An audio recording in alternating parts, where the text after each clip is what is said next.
Middle ഈസ്റ്റിൽ US-ഉം പ്രത്യക്ഷ ആക്രമണം തുടങ്ങിയതോടെ സംഘർഷം മറ്റൊരു തലത്തിലേക്ക് ഉയർന്നു. ഗസയിൽ സമാധാനം കൊണ്ടുവരാൻ ഹമാസുമായി ആശയവിനിമയം നടത്തുന്ന ട്രംപ് യമനിൽ ഹൂതികൾക്കെതിരെ കഴിഞ്ഞ ദിവസം ശക്തമായ ആക്രമണമാണ് നടത്തിയത്.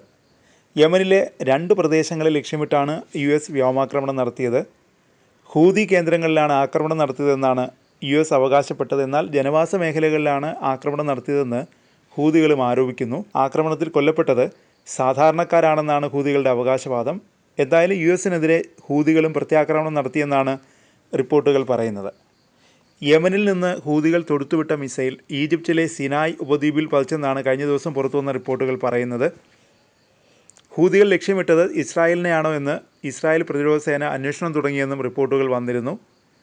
ഇസ്രായേൽ നഗരമായ എയ്ലാത്തിൽ നിന്ന് 200 കിലോമീറ്റർ അകലെയുള്ള ഈജിപ്തിൻ്റെ മേഖലയിലാണ് മിസൈൽ പതിച്ചത്.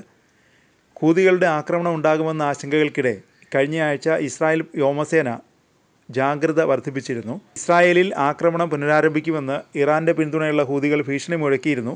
ഈ സാഹചര്യത്തിലാണ് ഇസ്രായേൽ ജാഗ്രതാ നിർദ്ദേശം നൽകിയത്. അതിനിടെ മറ്റൊരു റിപ്പോർട്ടും പുറത്തു വരുന്നു. ചെങ്കടലിൽ നങ്കൂരമിട്ടിരിക്കുന്ന അമേരിക്കയുടെ എയർക്രാഫ്റ്റ് കാരിയറായ USS ഹാരിസ് ട്രൂമാനെ ലക്ഷ്യമിട്ട് ആക്രമണം നടത്തിയെന്നാണ് ഹൂതികൾ അവകാശപ്പെടുന്നത്.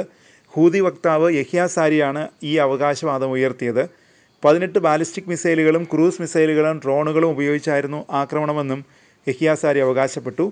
യമനിലെ അമേരിക്കയുടെ ആക്രമണത്തിന് മറുപടിയായാണ് തിരിച്ചടിച്ചതെന്ന് ഹൂതികൾ പറയുന്നത്. യമനിലെ സാനയിലും സാദയിലുമാണ് സ്ഫോടനങ്ങൾ റിപ്പോർട്ട് ചെയ്തത്.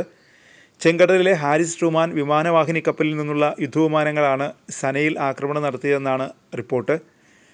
യമനിൽ ഉടനീളമുള്ള വലിയ ഓപ്പറേഷൻ്റെ തുടക്കമാണിതെന്ന് മിഡിൽ ഈസ്റ്റ് സൈനിക മേൽനോട്ടം വഹിക്കുന്ന US സൈന്യത്തിൻ്റെ സെൻട്രൽ കമാൻഡ് പിന്നീട് വ്യക്തമാക്കുകയും ചെയ്തു.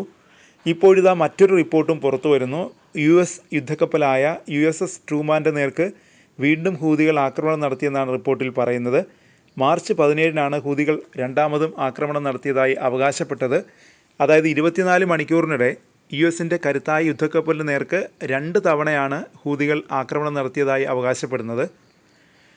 സംഘർഷത്തിനിടെ രണ്ടാമത് നടത്തിയ ആക്രമണം നിരവധി ക്രൂസ് മിസൈലുകളും ഡ്രോണുകളും ഉപയോഗിച്ചാണെന്നും ഹൂതികൾ വെളിപ്പെടുത്തി.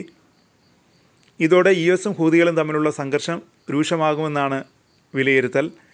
അമേരിക്കയുടെ ആക്രമണത്തിന് പിന്നാലെ അടിച്ചാൽ അതേ നാണയത്തിൽ തിരിച്ചടിക്കുമെന്നാണ് ഹൂതികൾ മുന്നറിയിപ്പ് നൽകിയത്.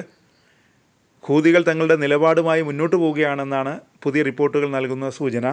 ഗസയിൽ നിന്ന് ഇറാനിലൂടെ സംഘർഷം യമനിലെത്തിയതിൻ്റെ ആശങ്കയിലും അമ്പരപ്പിലുമാണ് ലോകം.